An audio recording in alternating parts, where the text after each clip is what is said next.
So, you know, yang going up, yin going down is death. And in fact, in the I Ching, if you have 3 yang lines over 3 yin lines, anyone practice the I Ching? You know, or know what that hexagram is? That the 3 yang lines fire over water. Anyone know that that hexagram?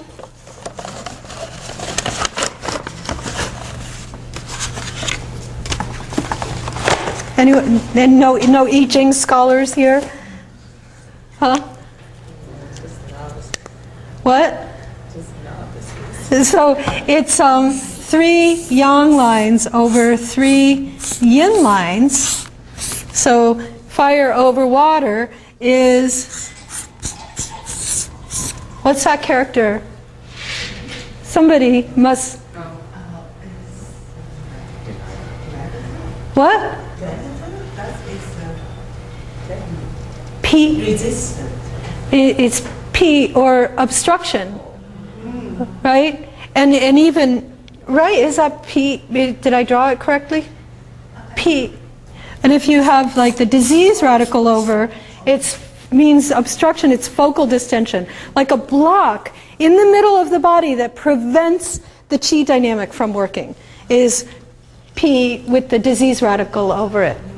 But for the hexagram, it's just obstruction, or basically everything not working out. And the commentary on it says, you know, heaven is far away, not looking down upon earth, and earth is sinking down into despair, and there's no relationship, so nothing can grow, nothing can prosper. You know, everything is destruction. Destruction's another way that this P is translated. So when we have yang over yin, it's destruction. But what about the opposite of this?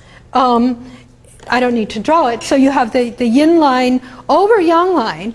So it's, you know, Zhang Jingyue, one of our esteemed predecessors, you know, talks a lot about the fire under the cooking pot. You know, like if you have a fire that's over a cooking pot, and your cooking pot's here and your fire's there, you don't get soup, right?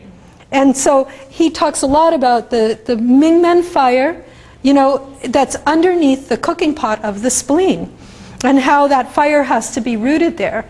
And in our body, basically the yin-yang symbol is a picture of our body's physiology.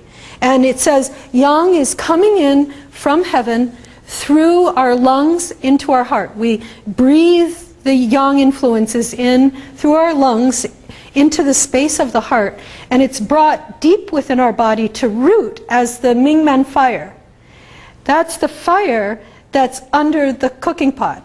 And earth is coming into our body, you know, and being cooked by the yang and steaming upward.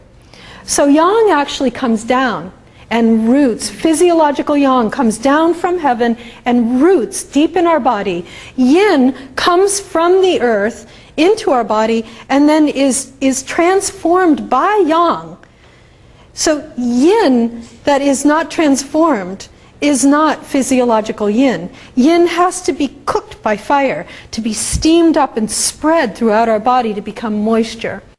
So this is a basic lesson in yin-yang theory, but that's the picture of how our body works, is yin-yang in right relationship, you know. And so we have the root yin-yang, which is Mingmen fire, cooking up the fluids that starts with the kidney yin, then goes into the middle warmer. In the middle warmer, this is called a Taiji 2, or a map of the great mechanism. The Taiji, the yin-yang symbol is called Taiji 2, which means a map of the great mechanism.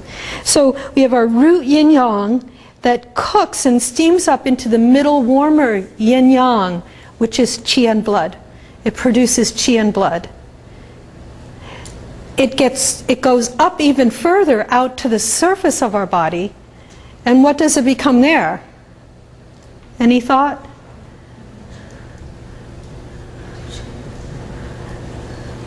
Qi, blood, yin wei. Okay? So we can see the body like the fire, the kidney yin, the kidney yang, steaming up to create qi and blood. which is another yin-yang symbol. It's actually the same yin-yang, you know, coming from the root, but it's in a different place with a different function, so we call it qi and blood.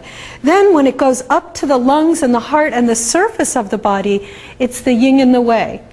So all of these are yin-yang pairs that have to be in right relationship with each other.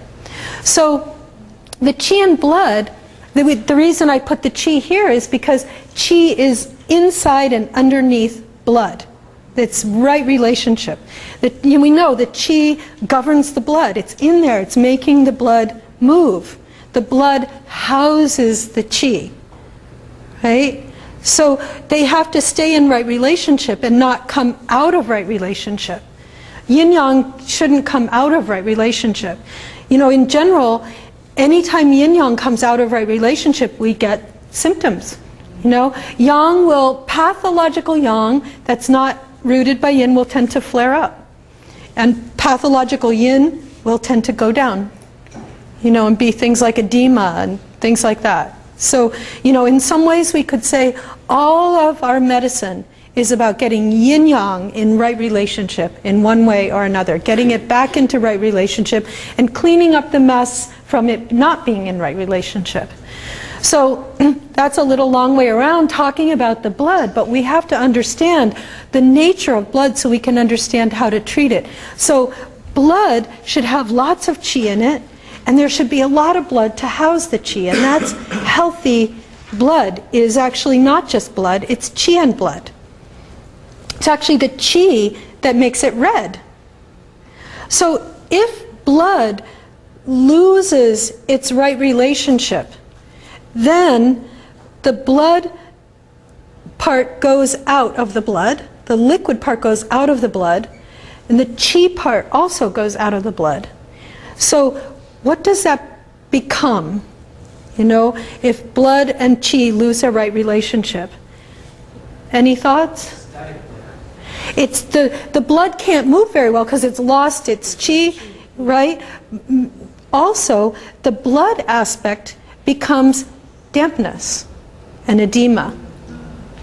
The qi aspect becomes dryness, inflammation, feverishness, you know,